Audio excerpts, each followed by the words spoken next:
and it will be the final race this weekend for the Junior Saloon Car Championship, the JSCC, round number 12 of their championship here at Silverstone National, and this is how they'll line up based on their third fastest qualifying laps from yesterday. Oliver Kerr will take pole position, looking to carry on from where he left off in the previous race in making it another victory. He'll be followed up by Wolf Butler, who will be fighting for those honours as well, with Josh Salvadore in third alongside Luca Maserati. Max Scharfegger starts fifth ahead of Ollie Smith, with Carl Wells in what is seventh place ahead of Lewis Stannard, and then Martin Wright and Lewis Austin will complete that top 10. It's going to be a tight top 10, no doubt about it. Watch out for Luca Maserati, who starts fourth. Can he fight his way through after a difficult race too? And then outside of what will be the first 5 rows, Matthew Swatton and Leon Holly on row 6 ahead of Joe Wood and Timothy Leonard, and on the final 4 row is Sherry-Ann Powell and Tom Elgar, with Lexi Powell lined up 17th last but not least. Well, that's a quick run through of the grid for you, ladies and gentlemen. That grid is all set and ready to go, and well, I believe we have had the green flag. That they're getting the board up there, I think, to say 5 seconds before those lights go on, and well, it is going to be what will be the last race of the weekend for the JSCC, but round number 12 of the championship gets underway as they roar the way away. And look at this, side by side, immediate there, the battle between Butler and Kerr. Which one of the two is going to be leading out of turn 1? I think it's going to be the number 70 there of Butler will take the lead of this race away immediately, and striking strong and striking while the iron is hot, as they say, in taking that lead before Kerr was able to get himself up to speed. That's not to say we couldn't see a counter-attack a little bit later on in this lap, as you can see me or Josh Salvadore having to go defensive there in the all-red Lightning McQueen machine, and then side by side further down through the pack there. And is that a bit of a gain there? In fact, is that Maserati dropping down the order? It might be one of the sister cars, to be fair. I think it is. I think Maserati's still holding on to 4th place there. I was going to say, for it to fall like that, as it's 3 wide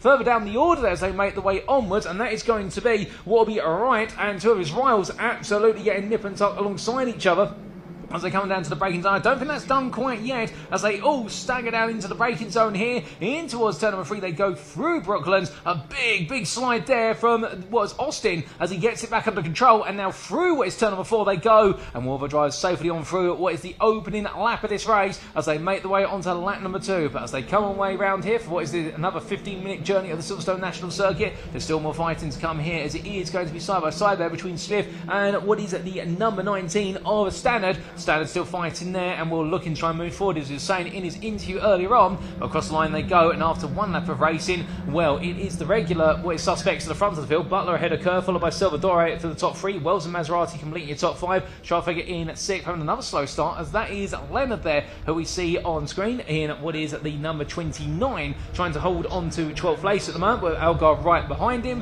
And as we look from towards the back of the field to the very front of the field, well, we can start to see now this regular occurrence, which is the top 6 seem to gradually creep away, and then it's a game essentially whereby that top 6 comes a top 4, the top 4 then become a top 2, and then it all comes down to that checker flag. Albeit, will we see a bit of a subversion to what is that chapter in the story, in the fact that we could see instead what will be the leaders will stay condensed together? Well, that will come down to how much fighting Butler and Kerr plan to do. But in race number 2 earlier on this afternoon, what we did see is the two work together quite closely in order to make sure they were able to break away and enjoy their own little battle. Salvadore, meanwhile, trying to stay with them all the way, couldn't do so, and in the end had to keep playing the rear guard action all the way to the finish of the race, but in the end did come home with that 3rd place finish, and those podiums proven ever more pivotal, I should say, as I get my place of alliteration completely mixed up. And now that we're getting towards the midway point of what is the championship, definitely those results are going to start to become all the more important, as surely at some point somebody's going to drop the ball midway through the season.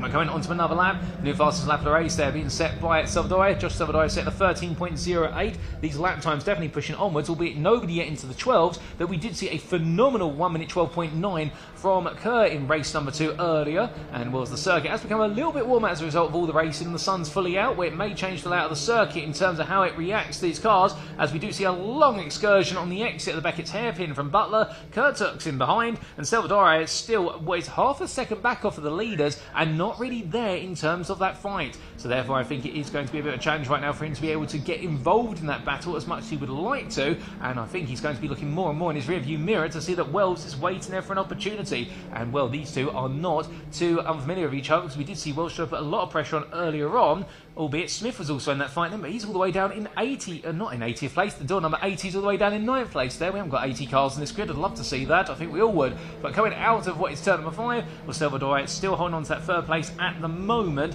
and coming into what is this weekend, third in the championship. Well, coming out of this weekend, it's going to be very close to as to whether he's leading or just off of the lead step, given the fact that so many results have gone his way and against him, just like many a driver here, as we see a big bounce off the apex curve there for the 448 of Wells. Wells really pushing on here.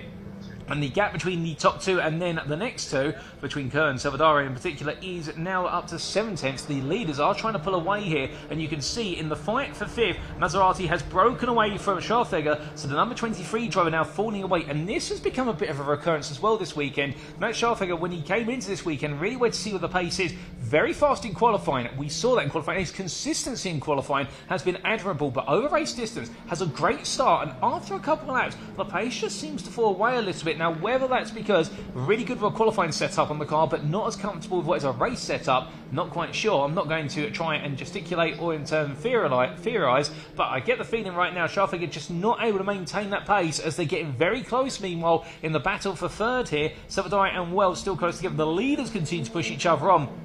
But again, I think Kerr still have that mindset, which is, I'm going to keep pushing my lead rival along. I'm going to keep pushing Butler along. I don't want to put him under any mental pressure, albeit we can see there, Butler, I think, actually coming off racing line and go a little bit defensive. And that might be a tactic from Butler. What he might want to do is actually force Kerr backwards towards Silverstone. And at the end of that lap, the gap had come down from 7 tenths to 6. So we might be starting to see a little bit of tactics being played here from Butler. Coming out of the opening corner, the battle for 6th place, Scharfegger versus Standard. Standard now all the way over the back of his rival in the fight for 6th, and absolutely getting ready to go on the attack. Rolling off of the hairpin and down onto Wenston Straight, and smooth run there from our two leaders. A little bit of an excursion from Silverstone and Wells with regards to those track limits, but as they come out of the corner, right now no change between our drivers. Indeed, the field staying as it has been for some time, although I suspect we might see a little bit more shuffling before all is said and done today. I think all of our drivers here playing the patience game, and also, understandably, given the fact they've had to go through what is a 4-day race weekend, they might be just feeling as though they've had to push it very hard indeed. But as they try to push on here, and all drivers absolutely giving it everything in order to do their best, well, we can expect plenty more here as they roll off the apex of turn number 4 and on towards 5, and right now nose to tail, absolutely so. But Scharfegger there really taking the focus of our cameraman's attention, with Standard right behind him, and no change between them as they come across that line. All the lead cars in terms of that top 5 all lapping in the 13.1s to 13.2s. Meanwhile, and further on that there, we do have what is a little bit of a fall of a pace with regards to Scharfegger and Standard. They're lapping in the 13.5s,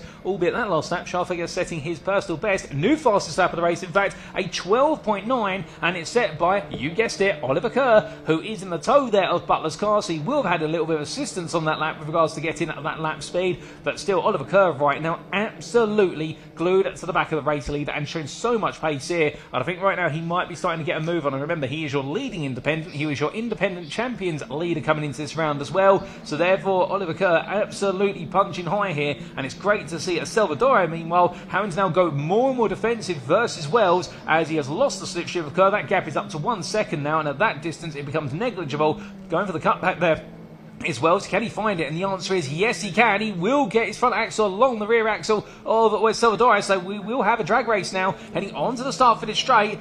Coming on through the right hand then of Woodcock Corner. Well, we're going to see Wells squeeze a little bit, but he can't be squeezed any further. Silverstone's got to give some room to breathe. He's earned the right to be there, and he does give it so, but now it's going to be too wide here in towards turn number 1. You can see behind there, meanwhile, Maserati deciding who to hedge his bets behind. He thinks at one minute it's going to be Wells, then tucks in mind Silverstone for the racing line. They're still too wide coming out of what is Cops Bend. Brilliant, respectful racing between the two of them, and as they come in towards what will be the next corner, or will we see even more in the battle between them? I think we might, as they come down towards what we maggots into the Beckett's hairpin, under braking. They're still too wide through here. That is Wells on the inside, but you have a tight exit, so he won't be able to get the power down as comfortably as Silverstone will on the outside line. This is going to be a drag race then that's going to carry its way on through, but look at Maserati. I think he's thinking about a 3 wide. He's going to tuck in mind. He's going to place his bets on what will be the back of Wells' car initially. He's actually going to push Wells along here, and well, as they do, he's going to try and sweep round the outside. He's going to go too wide there with Silverstone. Is Maserati. These two fighting at the very top of the championship, coming on through, but in the end, Salvador does lynch it back into his 4th place, and as he brings it on through a big slide there from Wells, collects it together as he gets a little bit of oversteer going through the corner, and out of the corner they go, and Wells, a brilliant move there from Kyle Wells, and moves up into 3rd place, and the driver who came into this weekend 7th in the championship right now, well, he has had definitely a weekend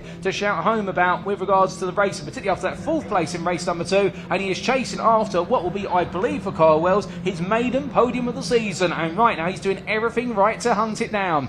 Coming back to leaders, with all that fighting, and the leaders of Butler and Kerr, they are now 3 seconds, if not more than that, away from the rest of the field. So I can imagine, give it one more lap, and we might see Oliver Kerr, if he has got any power left in his helm and with his remit to go on the attack, we may see him start to look for a potential move. But I think, as much as he's pushing, also Wilf Butler, to be fair, is not holding back at all. He's pushing on as hard as possible, and now it's going to be the game of who's got an extra bit in the tank, and I think the short answer is that both drivers may do, they may not, albeit we'll have to see as they come down here. As meanwhile, that fight for 3rd is definitely still so close, because Wells may have got ahead of Salvador recently, but right now Salvador is not letting that go, and as they come through the left and into the right, through Brooklands into Luffield, onto the brakes, and you can see there the slight stepping of the rear right wheel there, as essentially the car quote-unquote cocks its leg with regards to the front engine front wheel drive. You will see a rear tyre hop up every so often, and we're absolutely pushing it right now is Wells as he comes out of turn number 5 and onto that start finish straight. But before they get there, our leaders have already got there and coming onwards in towards what will be turn number 1 this time around.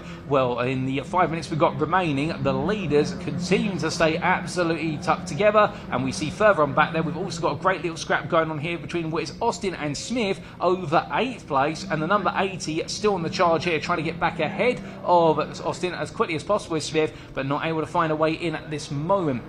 Now, Smith is no stranger to decent performances over the course of this year, given the fact that he has previously had some great performances, and for Ollie Smith, the leading rookie coming into this round, well, he was 2nd in the Brands Hatch Indy race replacement yesterday, and he was 3rd in what was race number 1 of the day, but 5th in race number 2 of today, and therefore he's trying to stay in that top 5 if he can, but coming back to those leaders, a big run wide there of Kerr, goes very wide, and I think right now, well, for the 222 driver, he might be experimenting with where any grip levels are if he's to go for that move, but meanwhile, well, all that's happened, and suddenly in the fight for 3rd, it's all coming back onto our screens here, because Wells had Salvador looking up the inside to outside coming through Brooklands into Luffield, and now as they settle back into line astern, I don't think this battle is going to go away. If anything, this battle is going to get closer and closer as we begin to see out this day. But as the drivers make their way down towards what is turn number 1 now, in towards that braking zone they go, and is it going to be a move for the Salvador? No, it's not. He's going to wait for that opportunity as they bounce off the apex curve there. The Citroen Saxo is right now incredibly lightweight, and it does mean that they can be chucked around into the corners, but those front tyres will be taking all the pressure here as that top 3 battle, that 3rd through to 6th battle, as we do see their standard close up onto the back of it. Well, Maserati there gets a little bit closer to the back of Salvador. Absolutely tucked on the rear, going out to the right hand, and then is there going to be a chance here for Maserati to potentially try and pull his way through, where it is going to be the case of chase the leader. Everyone is getting the toe off of each other, minus Wells, who's having to do it all by punching the air for everybody else to follow through the hole that he's created. In towards the corner they go, Salvador looks up the inside here, Wells is going to stay in the middle of the road, start to close the door there, and well, Salvador thinking about the lunge, trying to go for it, but Wells just simply outbrakes into the corner there, takes an actual racing line, and as they come out to Luffield Bend, it is going to put Salvador back on the defensive posture here, coming up against Maserati, who's chasing after him on towards that start finish straight. Well, they're going to get what will be another 3 laps in, given the fact we had 3 minutes remaining as our lead, well, 2 minutes 50 remain, I should say, as our leaders have come across the line, and given our fastest lap times are 1 minute 13s, or 1 minute 12.9s, if you're talking about the fastest lap, which Kerr did set a few moments ago, well, it's going to be a situation whereby there's plenty of time out there, but here's a new conundrum in the mix, ladies and gentlemen. You can see what is the 110 there, Salvador, the red car. It's 5-second post-race time penalty, and that, I believe, is for what might be track limits, albeit we haven't had it confirmed, but it has been given to Salvador according to our TSL timing screen, and now that does mean he's got to push onwards, because where he finishes, he's going to have 5 seconds added to his race time, and if we do the mathematics right now, that will demote him to 7th place, and that will be a very frustrating end to this weekend, where it definitely has been a weekend where a lot of his championship momentum has suddenly been curbed after what was a great time at Thruxton, where he was unstoppable and absolutely worked hard to be on the podium and everything 3 races, albeit the top 3 in the championship all shared the podium over all 3 races there. And really, Maserati, Butler and Salvadori have come into this weekend, I think, feeling to themselves that they are the 3 favourites, and suddenly what they've come to realise is that the likes of Lewis Standard, Oliver Kerr, Ollie Smith and Kyle Wells, they've also got a major part to play here in the championship, and it is not over yet because we've got a long distance to go. But as the gap between all the drivers is closing, definitely this Silverstone National Circuit has really been a good judge of character for our youngsters as they roar the way onto what will be the penultimate lap.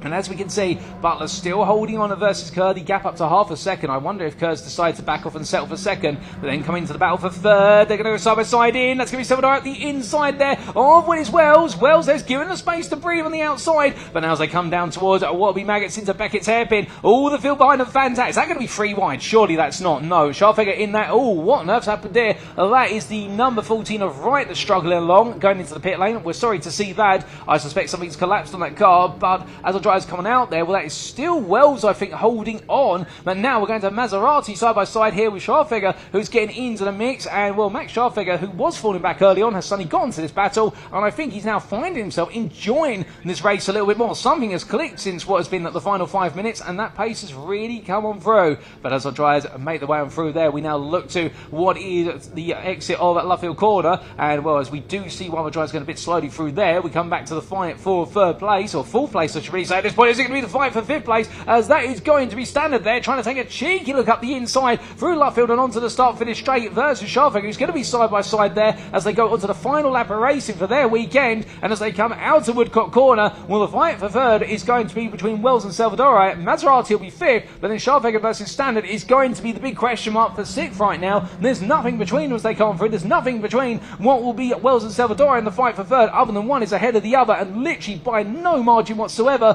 And then, of course, we've got the thought about what's happening in the lead battle. Will Butler has been leading quite comfortably, but Kerr, coming onto this lap, was only 4 tenths off, and he's been closing up quite rapidly. And surely, as Oliver Kerr decided to now Sonny spring a surprise, well, if he does so, this is going to catch out Butler. If Butler's not aware for it, then I can imagine for young Wilf, he's going to be thinking to himself, okay, there's a surprise to be welcome and to be in store, and not a welcome one. As they come down towards Britland's corner, onto the brakes they go, but Butler here firmly in control, and Oliver Kerr not going from too far back there. I think recognising that, you know what, we'll take the results from this weekend. We've scored big already. Let's take that 2nd place and bring it on home and head to what will be the next round at the what will be the Croft Circuit in June, because as that checker flag gets ready to wave, it is going to wave for the man at the front of the field that is none other than Wilf Butler, who will make it another win this season as he crosses the line in the end, only what will be a couple of attempts ahead of Oliver Kerr. 3rd place is going to go to what will be Kyle Wells there in a brilliant drive of the man who has absolutely delivered his way onto the podium. Maserati will finish 4th ahead of Scharfegger, with then Austin taking 6th. Salvadori, who finished 4th on the road, is demoted to 7th as a result of a 5-second post-race time penalty. Standard, in fact, has received one as well, so he drops to 8th. Smith will finish 9th in the end, despite a 5-second post-race time penalty, and it will then be Swatton who finishes 10th, ahead of Leonard, who'll be best of the rest. But what a drive there, no doubt about it, from Wilf Butler, and after taking victory in what was race number 1 this morning, 2nd place in race number 2, he makes it 2 out of 3 victories, but all 3 races this Sunday on the podium there, as we look to the provisional results from round number 12 of the Junior Saloon Car Championship, the JSCC for 2025, and as we can see there, Wilf Butler taking victory after 13 laps of racing by half a second over Oliver Kerr, and Oliver Kerr there taking what is 2nd place overall, but the independence victory as well. A brilliant drive from him. Carl Wells finishing 3rd, a decisive moment there to take was that 3rd place off of Josh Salvadori, but a brilliant drive from the 408 driver, an absolutely fantastic trio on the podium. Luca Maserati was 4th in the end. I think he'll be a bit gutted to miss out on the podium there, and indeed he's fallen short of the podium in all 3 of the Silverstone races, but not the Brands Hatch race yesterday. Max Scharfegger finishing in 5th, a great drive there to a 5th place finish, and that is his 2nd of top 5 of this season, and both of them being achieved here at Silverstone, with Lewis Austin in 6th place there, missing out a little bit as well in terms of battling for 5th, but Josh Salvadori will still finish behind him, given the 5-second post-race time penalty to finish 7th. Lewis Standard will take 8th in the end, and then Ollie Smith and Matthew Swatton completing that top 10. Timothy Leonard, best of the rest, in 11th, ahead of Tom Algar, and then we did see Alexi Powell finishing finishing 13th, with Martin Wright's number 14 finishing 14th, albeit retiring 2 laps in the end due to a technical issue in the car. The fastest lap of the race set by Oliver Kerr. He really has been the speed demon of Silverstone, and won at 12.94 set on lap number 5. And well, I believe he'll be getting a bonus point there for that fastest lap. And what a way to wrap up the JSCC here at Silverstone for what is their 4th weekend of racing, and rounds 10, 11 and 12, plus also the missed round number 6 from Brands Hatch. But with them coming towards a standstill, well, we do have Jack Elephant down in the pit lane, and he's ready to do interviews with those drivers, and we're going to be speaking to them very shortly as they arrive. In fact, let's cut to Jack now and hear some words from our racers. Well, I have spoken to the Junior Saloon Car Championship drivers more often than I have any other championship, because of course they have raced 4 times. They'll be tired drivers now, I imagine. There'll be tired cars, but some very well-deserved silverware is being handed out, and some very happy families as well that I might even try and get a chance to chat to, because we've chatted to these two quite a long time. It's Oliver Kerr, of course, in 2nd place. Wilf Butler in 1st once more. A driver I haven't really chatted to very much, though, at all, and I want to give a bit of a limelight to, because I'm pretty sure I've chatted to these guys about 7 times. They're winning that many. Is Mr. Wells here, because of course he has not really featured too much on the podium. We have chatted to him in the sort of build-up. Lovely little chip. Don't think that's technically sort of supposed to be there, but sign that the car's battled hard, and he has battled hard as well. So once he's jumped out, Kyle Wells, if we could have a chance to chat, Kyle. Oh, I'll tell you what, you can go there. I mean, whoever came out of that 3rd place battle deserved a trophy 100%, because that looked very, very difficult between yourself, Josh Salvador, and a whole host of other JSCC drivers. Yeah, it was very hard. I just done as much as I could and just tried my best. Tried staying off track limits and just held my line. But it was a brilliant race between me, Josh, and all the other drivers. Are you a little bit out of breath? Because I feel like you deserve to be. It's hot in here. How hot is it in there?